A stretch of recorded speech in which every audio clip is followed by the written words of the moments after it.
امروز 7 اپریل است و نشر نوبتی برنامه اخباری آزادی را تقدیم شما عزیزان میکنیم. سلام بینندگان مهربان، در 15 دقیقه آینده این موضوع ها را با شما در میان میگذاریم. بازار اساسی حصار آتش گرفته است. تاجران زیان دیده میگویند نمیدانند از این به بعد چیکار میکنند. امریکا نیروگاه و پلهای ایران را بمباران میکند. دونالد ترامپ گفت اگر ایران به سازش راضی نشود این کار را انجام خواهد داد. تمام کشور را میتوان در یک شب از بین برد. آن شب میتواند شب فردا باشد. آیا عروسان بی زر و زیور میمانند؟ قیمت طلا در تاجیکستان بالا رفته و خریدارانش کم میشوند. نرخ تو بلند میشه تو پس میشوه. نخیمی بمیشنیم آدم نیست. مقامات تاجیکستان به تحقیق سبب‌های سر زدن سوختار در بازار مرکزی شهر حصار آغاز کردند. یکی از احتمال‌های اساسی رسیدگی ناقل‌های برقی گفته می‌شود. در این حادثه مال و اموال ده‌ها صاحبکار به کام آتش رفت و معلوم نیست ضرر آنها را کی جبران می‌کند. همکارانم مولا رجب یوسفی و شهلای عبدالله به بازار حصار رفته این گزارش را فرستادند. با گذشت 2 روز از سوختار و حتی باریدن باران هنوز هم اینجا دود به هوا می‌پیچد. صبح بر وقت 6 اپریل بازار سماح در شهر حصار آتش گرفت. سبب سر زدن سوختار و ضرر رسیده هنوز مشخص نیست. مقامات حادثه را تحقیق دارند. سلیم قربانوف 4 ماه پیش این مغازه را به اجاره گرفته لباس‌های کودکانه می‌فروخت. میگوید که به مقدار زیاده از 100,000 سومانی اموال داشت و تقریبا همه‌شان نابود شدند. من ساعت 4 سحر اومدم. یعنی نیمی برنامه اسپید پردم این نامزدم مونده هوا هم داره سوختگی این نامزدم نگه پونچ سوختگی هیچ معلوم نیست ولی واقعی هنی لیزت پرچند. مقامات تا حال سوختار را در بازار سماح رسما شرح ندادند. در میان فروشنده ها این فرضیه مطرح است که رسش سیم یا ناقل در رسته های خوراکواری سبب سوختار شده است. اینجا موده سوید نمونه گذراندنیده مقصد اینجا بیسوید بچه مقصد که چه لایده بسید پایدون در میگیره پسوید گذراندن نمیده.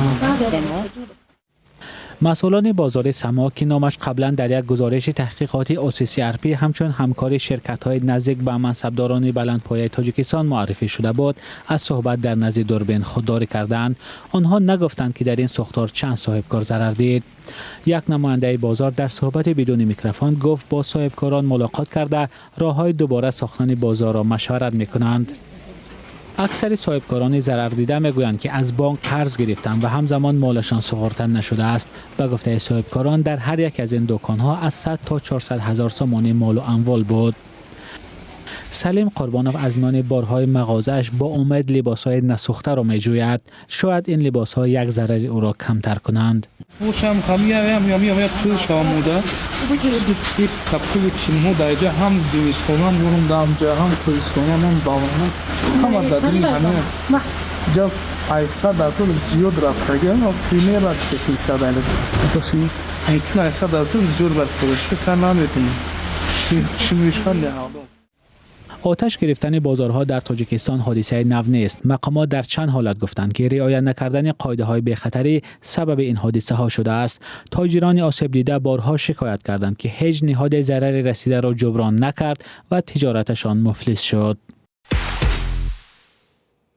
دونالد ترامپ پرزیدنت امریکا روز دوشنبه به خبرنگاران گفت که ایران میتواند در یک شب از بین برده شود و آن شب میتواند همین فردا باشد.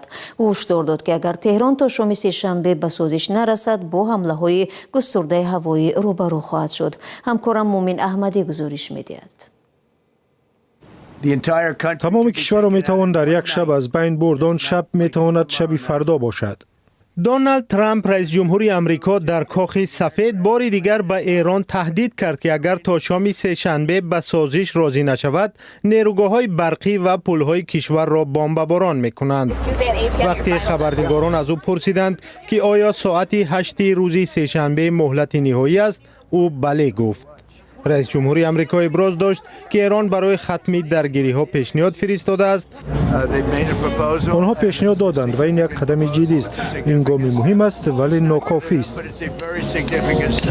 مقامات ایران روز دوشنبه گفتند که خواستار پایان دائمی جنگ با آمریکا و اسرائیل هستند.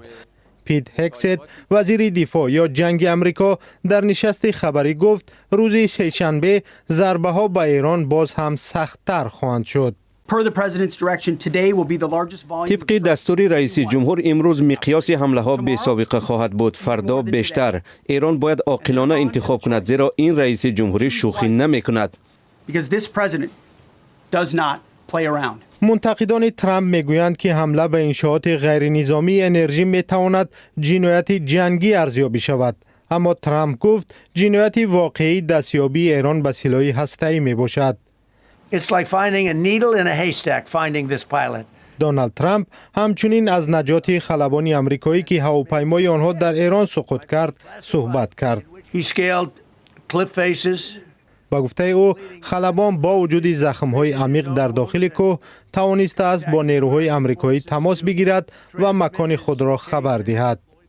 جان ردکلیف مدیر خدمات جاسوسی آمریکا گفت که این نهاد با یک عملیات فریبنده نظامیان ایرانی را که در جستجوی خلبان بودند گمراه کرد. صبح شنبه ما توانستیم تصدیق کنیم که یکی از شجاعترین سربازان ما در بین کوه پنهان شده است و برای دشمن ناعیان مانده است. در فرجام صحبت دونالد ترامپ با اظهار نارضایتی از افشای خبر نجات خلبان در رسانه‌ها گفت اگر خبرنگار افشا کننده این معلومات منبع خود را نگوید او را زندان انتظار است.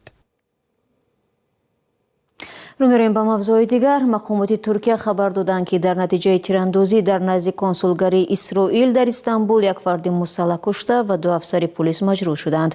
مقامات امنیتی هویت حمله‌وران را معلوم میکنند ولی رسانه‌های ترکیه گفتند که آنها اعضای گروه تروریستی دوئیش هستند که از ولایت کوچیالی آمدند. هنوز سبب دقیق حمله در نزد کنسولگری اسرائیل معلوم نیست.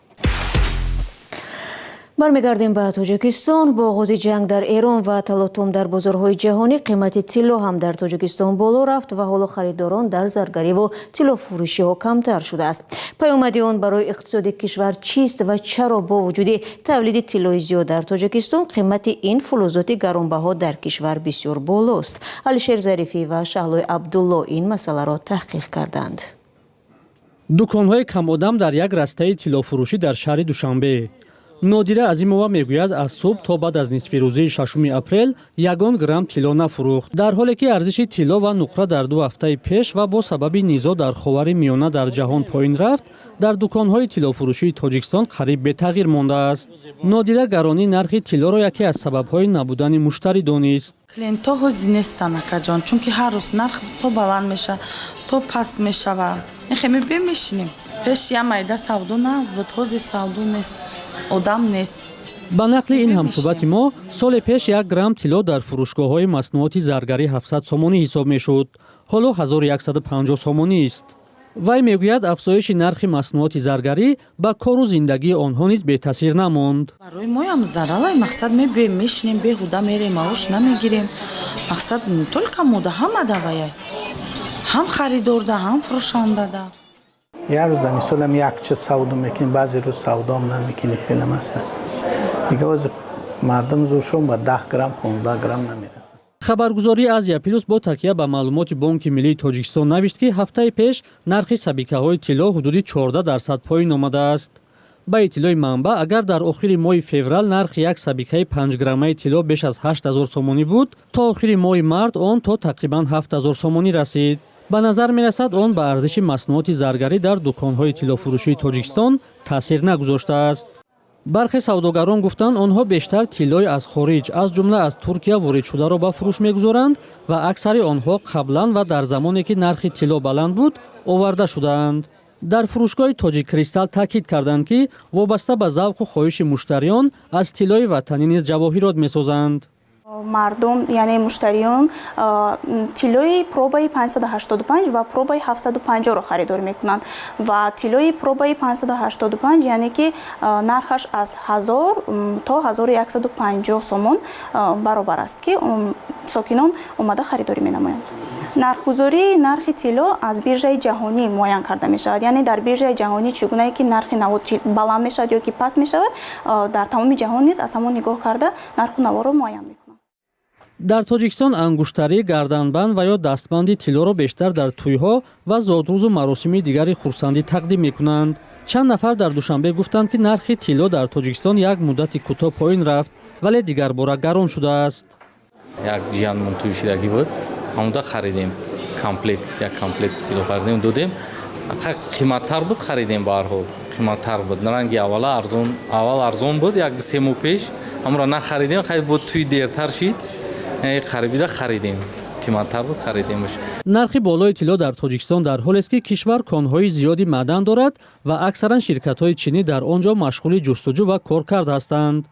рӯзноманигор ва коршиноси иқтисодӣ Абдулло Ашуруф мегӯяд, беҳтар аст ин корҳоро ширкатҳои ватанӣ анҷом диҳанд, то арзиши маъданҳои гаронбаҳое чун тилло ба мардум дастрас гарданд. металле ҳаст ки боиси нигоҳ доштани боигарӣ хоҳад шуд. мақомоти тоҷикистон ҳар сол аз афзоиши истеҳсоли тилло хабар медиҳанд, вале солҳои охир омори онро махфӣ нигоҳ медоранд. бинобар ин гоҳе шаффофият дар истихроҷу содирот ё фурӯши он зери шубҳа қарор мегирад. ва як гузориши дигар ҳам дорем. дар ин рӯзҳо баъзе кӯчаҳои пойтахти тоҷикистон ва дигар кишварҳои осиёи марказӣ ба лолазори зебо табдил ёфтанд. тухми ин гулҳои лоларо аксаран аз ҳолланд меоранд, аммо гуфта мешавад миллионҳо сол пеш ватани лола маҳз кишварҳои осиёи марказӣ будааст. ҳамкорам Искандари Хоҷамирзода мавзӯъро идома медиҳад. беш аз 140 ҳазор лолаи рангоранг парки истиқлоли шаҳри моржи лаби кӯли Женеваро ба як лолазори азим табдил додаанд. охири моҳи март дар ин гӯшаи Швейтсария ҷашнвораи лола ва ё тулпан ифтитоҳ ёфт, ки то миёнаҳои моҳи май идома мекунад. меҳмонони чорабинӣ имкон доранд ки дар 350 боғу гулзори гирду атроф анвои мухталифи лоларо тамошо намуда бо ғизои маҳаллӣ ва таърихи гули лола ошно шаванд. раиси ин ҷашнвора Вероника Херманҷат мегӯяд, бори аввал ин фестивал дар соли 1971 барпо шуда, ҳамон ҷо гули лола ҳамчун шаҳодати фарорасии фасли баҳор эътироф шуда буд. мо бо чанд чолиш рӯбарӯ ҳастем. аввалан ҳаво, яъне ҳарорат ва тағйири иқлим. акнун гулҳо барвақттар мешукуфанд. бубинед ки гулҳо дар охири моҳи март шукуфтанд. каме рангашон ҳам дигар шудааст. шояд дар оянда мо ҷашнвораро як ҳафта пештар доир кунем. раиси ҷамъияти ҷаҳонии гули лола Ибо Гулсен бар ин назар аст, ки тобоварии фавқулодаи гули лола сабаб шудааст, ки ин ҷашнвора бо муваффақият идома дорад. дар ин рӯзҳо миқдори бузурги гули лола дар ҳолланд парвариш ва дар саросари олам паҳн мешавад, вале ватани ин гул осиёи марказӣ ва кӯҳҳои миёни чину қазоқистону қирғизистону тоҷикистону ӯзбекистону туркманистон аст. дар он ҷо аввалин гули лола миллионҳо сол пеш вуҷуд доштааст. воқеан парвариши хонагии гули лола дар осиё дар асрҳои миёна раҳандозӣ шуда, дар асри 15 мелодӣ лола гули асосии ороиши кушку қасрҳои хилофати усмонӣ будааст. дар ҳамин давра гули лола тавассути Туркия ба Аврупо содир шуда, сар аз асри 17 то имрӯз Ҳолланд маркази ҷаҳонии парвариш ва пайванди гули лола ба шумор меравад. дар хазинаи ҷаҳонии парвариши гули лола дар солҳои 2013-2014 тақрибан 1800 навъи ин гул сабт шуда буд. лола гули тобовар аст. он ба сармои зимистон ва ҳавои нисбатан мӯътадили баҳор мутобиқ шудааст. дар давраи ҳозира аз ҳисоби пайванд, лолаи мутобиқ ба ҳар гуна беморӣ, тағйири иқлим ва омилҳои дигар тавлиду парвариш мешавад. вале барои ҳосил шудани пайванди навъи ҷадиди лола аз 10 то 20 сол лозим аст. давраи шукуфтани лола аз 1 то 2 ҳафтаро дар бар мегирад. ба шарофати пайванди анвои мухталиф, гулпарварони шаҳри Морж давраи шукуфтани лоларо то 6 ҳафта тӯл додаанд. дӯстони азиз, фурсате ки дар ихтиёр доштем ба поён мерасад. ташаккур ки бо мо будед, вале фаромӯш накунед ки барои огаҳӣ аз охирин хабарҳои Тоҷикистон ва ҷаҳон метавонед با سامانه رادیو آزادی وارد شوید. همچنین مطالب نو ما را میتوانید از صفحه‌های ما در شبکه‌های اجتماعی پیگیری کنید. فردا ما شما را در برنامه منتظریم. خود را احتیاط کنید و خدا نگهدار.